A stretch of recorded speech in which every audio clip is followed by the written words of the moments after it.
Let's work on the problem 10.7.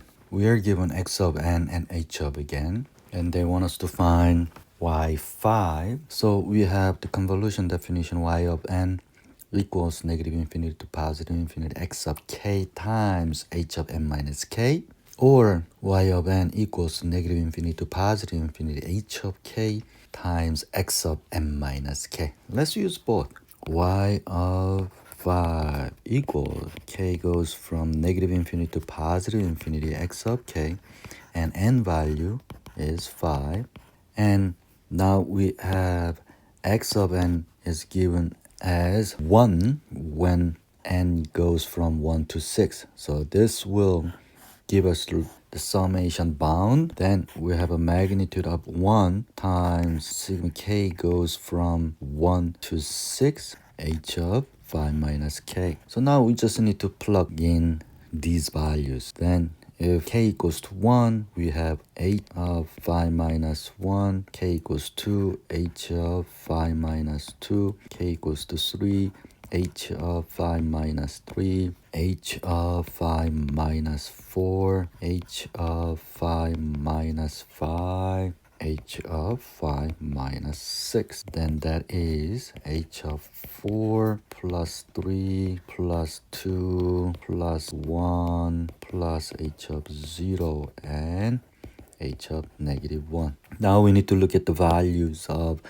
h of n here, and we have a 2 when it goes from negative 2, negative 1, 0 and 1. So negative 1 is 2, 0 is 2, 1 is 2, and the rest is gonna be 0. So now we have 6. If you're using the other definition, you can do the similar thing. Y of 5 equals k goes from negative infinity to positive infinity, and h of k and x of 5 minus k. This time we're gonna use h of k as lower bound and upper bound. So we have negative 2 to 1. So that is summation k goes from negative 2 to 1, and then we have a magnitude as a 2. Need to multiply that, and then x of 5 minus k. So if you take the 2 to the front, and we're gonna plug in these values. X of 5 minus 2 plus x of 5 minus 1 plus x of 5 minus 0 plus x of 5 minus 1. That is 2 times x of 7, x of 6, x of 5, and x of 4. Now, for those x values, we have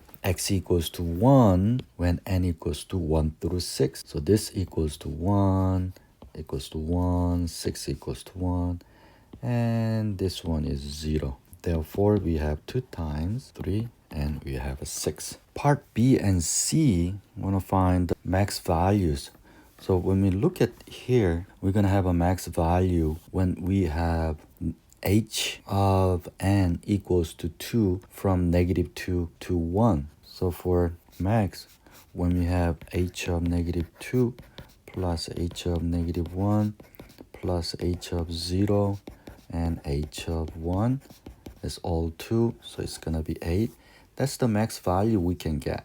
You should be able to check the max value n equals to something. You can check. In part D, we can just use y of n equals summation k goes from negative infinity to positive infinity x of k and h of n minus k. So as we discussed in class, let's use the tabular method. So we have this side gonna be h of n, and h of n we have 2, 2, 2, 2, and this is n equals to negative 2, negative 1, 0, and 1. And for x values, we have x goes from 1 through 6. Now we need to align 0, so I'm gonna start from 0, 1, 2, 3, 4, 5, 6. Even though we don't have any values for 0, we have to have 0 because we need to align 0 so that we can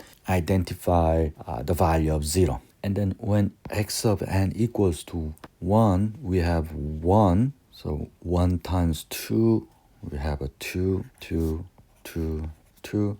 So since they are all 1 and 2, it's gonna be all 2. Now for the diagonal way, the first value is 0. So this is the first diagonal, and then second diagonal, and then third diagonal. Now we have 0 right here and 0 right here. So this guy is gonna be 0. So when we have a 0 is 4, we use underline, and -1 is 2, and before we have a 0, and then 1, 2, 3, 4, 5, 6, and 7. That is y of n equals to 0, 2, 4, and then 6, 8, 8, 6, 4, and 2. So this is the answer, or you can say y of n equals 2, 4, 6, 8, 8, 8, 6, 4, 2, when n is from -1 to 7. Or we can say, using the delta form, we have 2 delta n plus 1 plus 4 delta n plus 6 delta n minus 1 plus 8 delta n minus 2 plus 8 delta n minus 3 plus 8 delta n minus 4 plus 6 delta n minus 5 plus 4 delta n minus 6 plus 2 delta n minus 7. So those are the 3 different answer forms.